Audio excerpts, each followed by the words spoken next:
¿Por qué nunca habrá un golpe de Estado en Estados Unidos? Porque en Washington no hay ninguna embajada de Estados Unidos. Ese es un viejo chiste que suelen repetir mucho los líderes latinoamericanos, pero que es todavía muy actual. En las últimas décadas lo han comprobado algunos países árabes y ahora en los últimos meses Ucrania también. Y hay pruebas que señalan que las embajadas de Estados Unidos están directamente involucradas en esas revoluciones.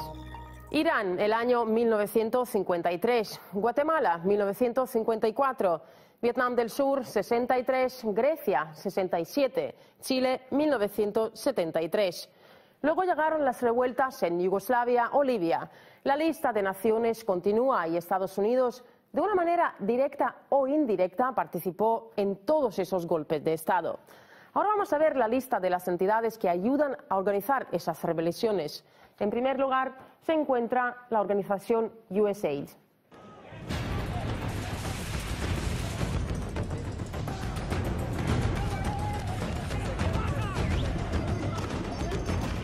Con la participación activa de la misión de la USAID, se llevó a cabo la preparación del golpe de Estado en Honduras en junio del 2009. Los agentes de la CIA coordinaban y financiaban la actividad de ONGs que estaban a su servicio, se dedicaban a la desinformación sobre el complot comunista de los presidentes Manuel Zelaya y Hugo Chávez. También daban instrucciones y dirigían a los militares hondureños. La culminación de aquella conspiración fue la detención del líder, un esquema que también se aplicó en Haití. Zelaya fue llevado a Costa Rica y le advirtieron que cualquier intento de regresar al país podría terminar con su muerte. Al principio, la administración de los Estados Unidos, al principio el presidente Obama manifestó su oposición al golpe y su condena al golpe, pero después no pudo evitar irse comprometiendo con el golpismo, con el golpe de Estado, por las presiones que tenía en su propio país.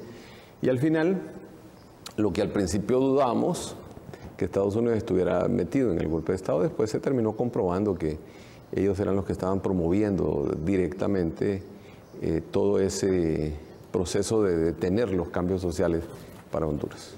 Desde Washington aplaudieron el hecho de haber detenido la deriva hacia regímenes populistas en Honduras.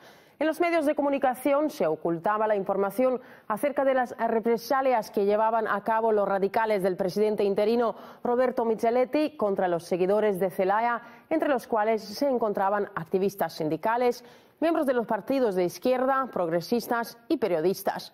Prácticamente todos los empleados de la USAID que habían participado en esas operaciones fueron recompensados y recibieron un ascenso. No hace falta mucho esfuerzo para obtener las pruebas que relacionan a la Agencia para el Desarrollo con la organización de las revoluciones de color y los golpes de Estado en los países del hemisferio occidental. Principalmente se trata de Cuba y de los llamados regímenes populistas de Venezuela, Ecuador, Bolivia y Nicaragua. Si son capaces las fuerzas más reaccionarias de los Estados Unidos de organizar y ejecutar golpes en la cara del presidente, ahora ya no digamos, cuando el tiempo va pasando, va transcurriendo, estas fuerzas pues van logrando finalmente imponerse independientemente de las propuestas y los compromisos hechos por el presidente Obama ante América Latina y el Caribe. En Cuba, la historia de las operaciones de USAID ya dura varias décadas, pero podemos decir también que sus intentos de crear nuevos partidos, digamos, alternativos o medios de comunicación independientes han fracasado, ya que la actividad de la contrainteligencia cubana es bastante eficaz. Recientemente en Cuba fue detenido y condenado a 15 años de prisión el agente de la USAID, Philip Allen Gross, quien proporcionó a los grupos disidentes el equipo especial para estar en contacto vía satélite con el Departamento Operativo de la CIA en Miami. Llama la atención la similitud de las revoluciones organizadas en América Latina, llevadas a cabo en diferentes países árabes y ahora mismo en Ucrania. Detrás está el grupo serbio Otpor o Resistencia, que organizaron su primera revuelta en Serbia en el año 2000 contra Slobodan Milošević y luego alrededor de todo el mundo. Como podemos ver aquí, todos utilizaron el mismo símbolo, que es este puño, y este último apareció en Venezuela. Ahora, Wikileaks filtró hace poco documentos que muestran que esa organización, que hoy en día se llama Canvas, era financiada desde Estados Unidos para sus actos. La compañía privada de inteligencia estadounidense Stratfor reveló que los miembros del movimiento serbio Otpor recibieron mucho dinero norteamericano y que una de las personas más importantes que influyó para dar esta financiación fue Michael McFaul, quien luego llegó a embajador de Estados Unidos en Moscú.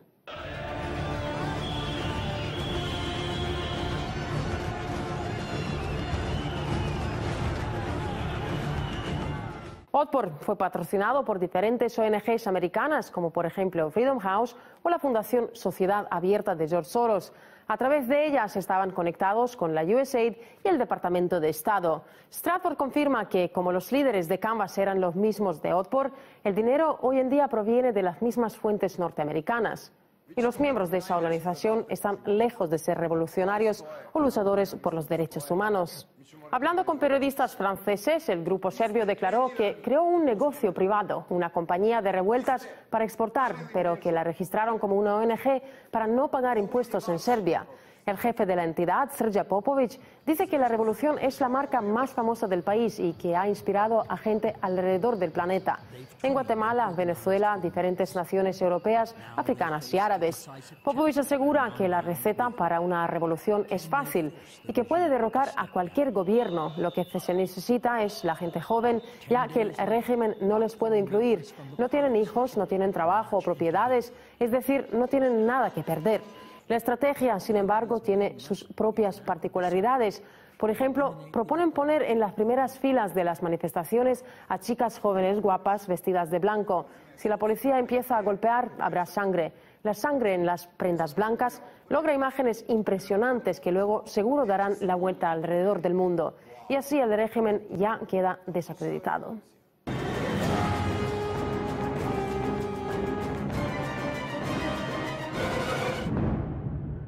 Según las filtraciones de Wikileaks, la organización serbia Canvas dedicó muchos esfuerzos en derribar y desestabilizar el régimen de Hugo Chávez en Venezuela. Los documentos de Stratfor mencionan encuentros y biografías de líderes opositores venezolanos como Antonio Ledezma, el alcalde de Caracas, Enrique Capriles, Leopoldo López y el magnate de los medios Rafael Poleo. Hacen referencia a las manifestaciones estudiantiles en Venezuela del año 2009 y 2010. Los cables mencionan también a menudo al grupo Canvas, el cual aseguró que las protestas de Radio Caracas Televisión fueron solo el principio. Dicen, todo va a continuar, pero Venezuela no ofrece tan buenas redes como los países que estuvieron detrás del telón de acero. Añaden que Chávez no se puede comparar con los líderes de los viejos regímenes soviéticos. Hay documentos que detallan los pasos recomendados para llevar a cabo una revolución que iba a derrocar a Hugo Chávez. Entonces Estados Unidos se encargó de eliminar, de cortar de raíz o de cabeza todo gobierno o casi todos los gobiernos que salieron o que surgieron haciendo otro planteamiento de la independencia. Y ahí tenemos los casos de invasiones a México, a Guatemala, a Panamá, a Nicaragua, a Haití, República Dominicana, Grenada, golpes de Estado en Venezuela varias veces, en Argentina, en Brasil, en Ecuador, en Bolivia. No hubo golpe de Estado en América Latina en 150 años donde no estuviese metida la mano del imperio norteamericano. Canvas explica que para Venezuela tiene 3 campañas planeadas. La primera, la unificación de la oposición, una campaña para los comicios de septiembre y una denominada Sal y Vota. Refiriéndose al año 2010, los activistas dicen, este año reforzamos definitivamente nuestra actividad en Venezuela. Añaden que las redes de Estados Unidos están también involucradas. Los documentos también contienen información sobre el ejército venezolano y las fuerzas aéreas y navales, incluyendo números, equipamiento y un análisis. En Venezuela, las actividades de la USAID no tiene ninguna base legal, no existe ningún acuerdo intergubernamental. Sin embargo, desde el año 2002, tras el fracaso del golpe de Estado de abril, el personal de la agencia se movilizó con el apoyo de la embajada norteamericana y se mostró más activo. Primero abrieron una oficina en Caracas para desarrollar una iniciativa para la transición. USAID ha financiado la actividad de 700 organizaciones no gubernamentales y de proyectos políticos. Los activistas de la oposición recibieron como mínimo $70 millones a través de distintos fondos. Este dinero estaba destinado al apoyo de los candidatos antichavistas a lo largo de sus campañas electorales, la intensificación de la crisis política, la movilización de la sociedad civil y la formación de un nuevo liderazgo democrático.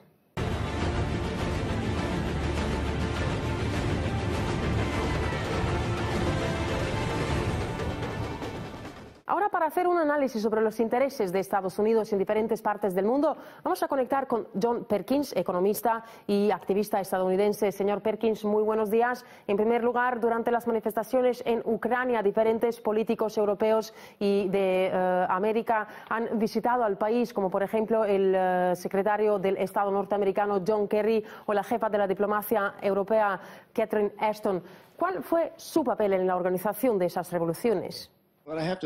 Tengo que decir que la situación es bastante irónica y estoy de acuerdo con una de las declaraciones de Putin en las que tacha de hipócritas al presidente Obama y al secretario de Estado Kerry, porque nosotros matamos a 6.000 civiles en Panamá en 1989, mandamos soldados a Granada, mandamos soldados a Guatemala. Es decir, en Estados Unidos tenemos muchos episodios en los que tratamos de proteger nuestro poder en el hemisferio.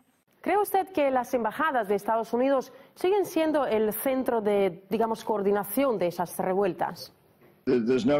No cabe la menor duda. En mi experiencia, las embajadas estadounidenses son un semillero de espionaje y agentes de la CIA o la Agencia de Seguridad Nacional. Y creo que las embajadas de Estados Unidos están hoy más que nunca al servicio de las grandes empresas. En otras palabras, todo el aparato estatal de Estados Unidos gira en torno a brindar apoyo a este nuevo imperio, un verdadero imperio corporativo que intentamos imponer por todo el mundo. Estas grandes empresas esperan que tengamos un control cada vez mayor sobre todos los países del mundo. El gobierno de Estados Unidos, incluyendo sus embajadas, el Pentágono, los servicios de inteligencia, están al servicio de las grandes empresas, de los grandes grupos económicos. Algunos países de América Latina también han sido el blanco de, digamos, esos intentos de golpes de Estado. Sin embargo, no han tenido éxito en los países como, por ejemplo, Venezuela, Bolivia o Ecuador. ¿Por qué? El hecho es que Chávez estaba preparado para esto y estaba en condiciones de enfrentar esta situación. En ese momento, Bush no creyó poder hacer nada más, ya que estaban concentrados en Irak y Afganistán, y por miedo a perder el petróleo de Medio Oriente no creyó prudente hacer algo más drástico que empeorar la situación de Venezuela, por lo que no hizo nada. Eso sirvió como precedente para que muchos otros políticos, como Morales en Bolivia o Correa en Ecuador, asumieran el poder. El golpe de Estado contra Correa, creo yo, tuvo como objeto no la salida de Correa como tal, sino asustarlo un poco. En los años 80 y 90, los acreedores extranjeros exigieron a Ecuador y Bolivia aplicar reformas neoliberales. Como resultado, en ambos países, miles de personas perdieron su trabajo, el derecho a la educación gratuita y entre el 50 y el 60% de la población vivió en la pobreza profunda. La soberanía de los estados estuvo muy limitada. Los militares y la policía trabajaron bajo la tutela de las misiones castrenses y servicios de inteligencia de las embajadas de Estados Unidos. Una enorme red de ONGs se instaló tanto en Bolivia como en Ecuador y muchas de ellas fueron financiadas por Washington. La moneda nacional ecuatoriana fue sustituida por el dólar norteamericano y en la ciudad de Manta se construyó una base del Pentágono. Tras las protestas masivas contra este modelo neoliberal en el año 2006, los dos países dan un giro hacia la izquierda. En Ecuador eligen a Rafael Correa y en Bolivia a Evo Morales.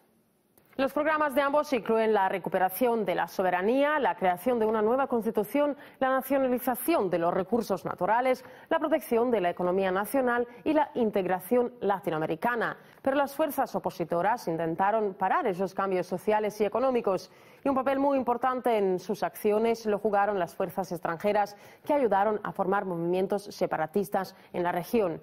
Algo que llevaría a Estados Unidos a una posición clave estratégica, teniendo bajo control los recursos naturales y las comunicaciones en todo el continente de América Latina. La USAID fue la primera organización en destinar más de 98 millones de dólares a la descentralización y los partidos opositores en Bolivia. Los objetivos de los programas a largo plazo implementados por la institución eran fomentar el separatismo, apoyar a las formaciones de oposición y la infiltración en la comunidad indígena. En junio del 2004, Mark Volkov, consejero de vicepresidente de Estados Unidos, Richard Cheney, escribe en la revista Latin American Outlook un artículo llamado Los últimos días de Bolivia. El autor asegura que el país se podría dividir en dos debido a las diferencias radicales y geográficas. Resultaría así Bolivia del oeste, donde quedarían los exportadores de coca, y Bolivia del este, los exportadores de gas. En octubre del 2006, Estados Unidos nombra a Philip Goldberg como nuevo embajador en el país. Este diplomático había trabajado en el Buró de Departamento norteamericano en Bosnia, siendo la mano derecha de Richard Holbrooke, quien obligó a los serbios a firmar el Acuerdo de Dayton.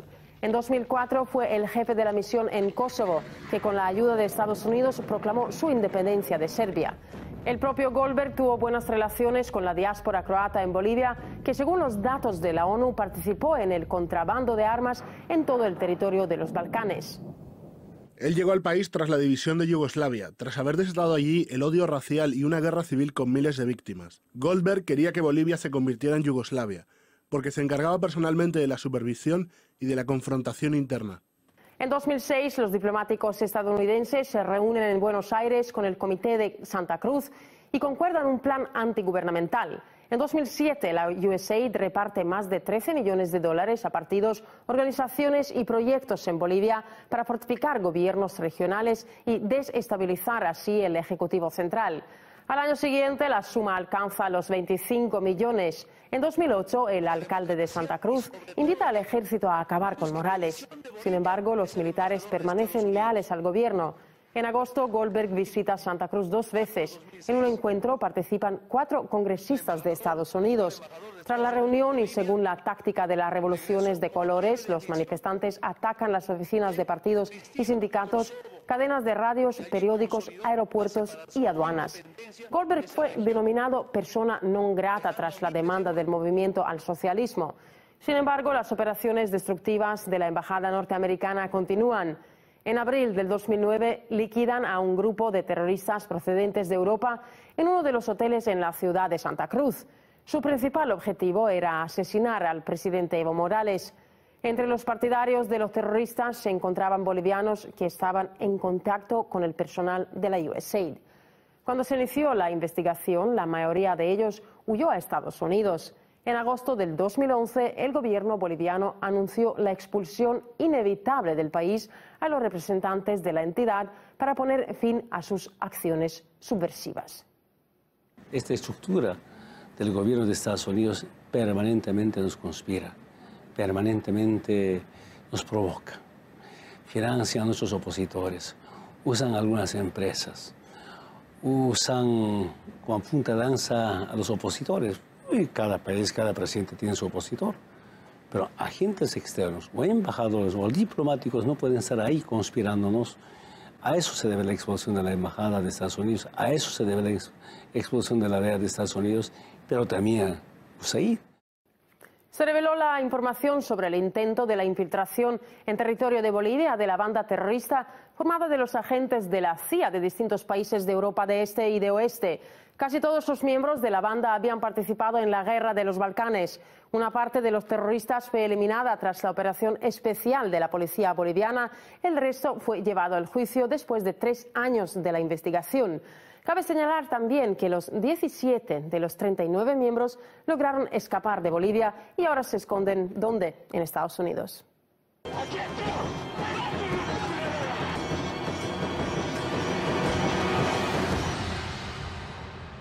Al mismo tiempo, con los acontecimientos en Bolivia, otro país, Ecuador, padecía una lucha entre los autonomistas y el gobierno.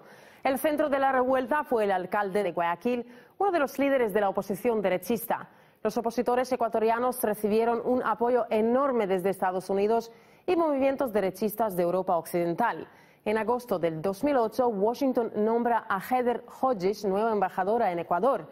La diplomática había estado en Moldavia durante la organización de la Revolución de Colores en el país. En esa ex república soviética, en el año 2009, los manifestantes tomaron el edificio del Parlamento y la oficina presidencial, rompiendo ventanas e incendiando inmobiliario. Los activistas contaban consignas pro-occidentales, pro-unión con Rumanía y antigubernamentales como "Nosotros queremos a Europa". La USAID ha financiado la municipalidad opositora de Guayaquil, igual que la propaganda de la autonomía regional en los medios de comunicación. Sin embargo, esos intentos de los opositores de Correa no tuvieron éxito. En septiembre del 2008, casi el 64% votó por la nueva constitución. El Estado mantuvo sus fronteras, aunque las unidades administrativas locales recibieron una autonomía más amplia. Unos días antes de la revuelta del 30 de septiembre, el intento de golpe de Estado, 7 asambleístas de la oposición fueron a Estados Unidos, a Washington, a reunirse con instituciones de extrema derecha que sabemos que están financiando esos grupos. En varias entrevistas que concedieron a televisión, Adam Nam, embajador actual estadounidense, y Ronald Pakovich, cónsul en la ciudad portuaria de Guayaquil, declararon en varias ocasiones: "Estamos interesados en el desarrollo democrático y libre de Ecuador. Con este fin vamos a colaborar con los partidos políticos y con la sociedad civil".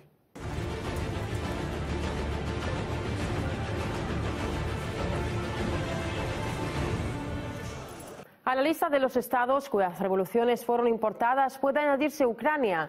Y aquí está la prueba de que el Departamento de Estado financia el caos ucraniano. Vamos a ver ahora qué dijo en diciembre de 2013, tras su regreso de Maidán, la ayudante del secretario de Estado, Victoria Nuland. Desde la independencia de Ucrania en 1991, Estados Unidos ha apoyado a los ucranianos la formación de sus costumbres democráticas y de las instituciones, la promoción de la sociedad civil, todo lo que se necesita para que Ucrania logre sus aspiraciones europeas. Gastamos más de 5.000 millones de dólares para ayudar a Ucrania a lograr esas y otras metas. 5.000 millones de dólares. Y 815 de ellos se justificaban en el artículo "La financiación de la democracia y de los programas de intercambio". Una gran parte de este dinero se invierte en el trabajo con los sujetos no gubernamentales. Además, más tarde se puso de relieve que la administración de Obama habría gastado 184 millones de dólares en proyectos relacionados con el desarrollo de la sociedad civil y de los derechos humanos. Los fondos no se invertían en la economía de Ucrania, ni tampoco en la infraestructura, ni en el sector social. Además, la Agencia de Seguridad de Ucrania reveló el esquema de los flujos financieros y de la organización de los disturbios en el centro de Kiev y en otras ciudades del país. Tras llevar a cabo una investigación, se llegó a la conclusión de que el dinero se había transferido a la Embajada de Estados Unidos en la capital por la vía diplomática. Por su parte, la representación norteamericana hacía la transferencia a las oficinas centrales de las organizaciones La Libertad y La Madre Patria.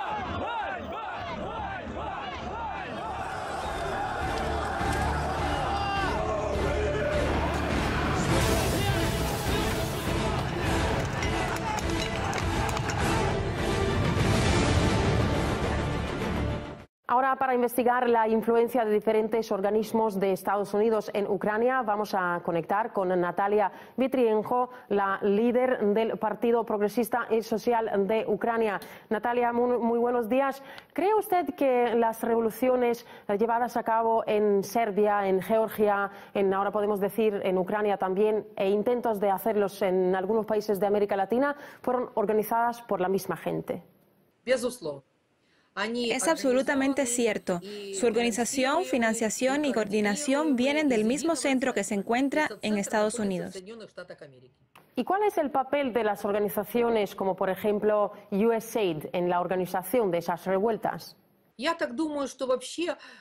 Son unos centros que se establecen en territorios de otros países y que se dedican a ejercer las funciones propias del servicio de inteligencia, armando diferentes provocaciones dentro del país que van en contra de sus intereses nacionales, manejando las revueltas. En lo que se refiere a Ucrania, y es algo que mostró nuestra televisión, en el territorio de la embajada estadounidense hubo reuniones informativas, así llamados Tech Camp, cuyo plan se elabora allí mismo en la embajada. Su objetivo objetivo fue dar instrucciones a las personas que luego tenían que desplegar su actividad en Euromaidán, actuando conforme a sus funciones, crear los grupos de combate para después atacar los edificios administrativos y las instalaciones de las fuerzas del orden público. Ese fue el siniestro papel que jugó la Embajada de Estados Unidos en todos estos acontecimientos. ¿Podría ser Rusia el objetivo del próximo ataque? Hay que destacar que en un futuro próximo se producirá el relevo del embajador estadounidense en Rusia. El Departamento de Estado todavía no aprobó la nueva candidatura, pero la lista de aspirantes incluye a 3 personas que fueron embajadores en Ucrania. A principios de febrero, Michael McFaul dejó su puesto de embajador en Moscú. Según opinan varios politólogos, ese diplomático es el que más escándalo ha provocado en toda la historia de las recientes relaciones entre Rusia y Estados Unidos. Algunos de los países que hemos mencionado viven sus tiempos postrevolucionarios. Otros están en las calles manifestándose. Y algunos tienen un aviso, que todos somos vulnerables y que una nueva revuelta puede suceder en cualquier momento.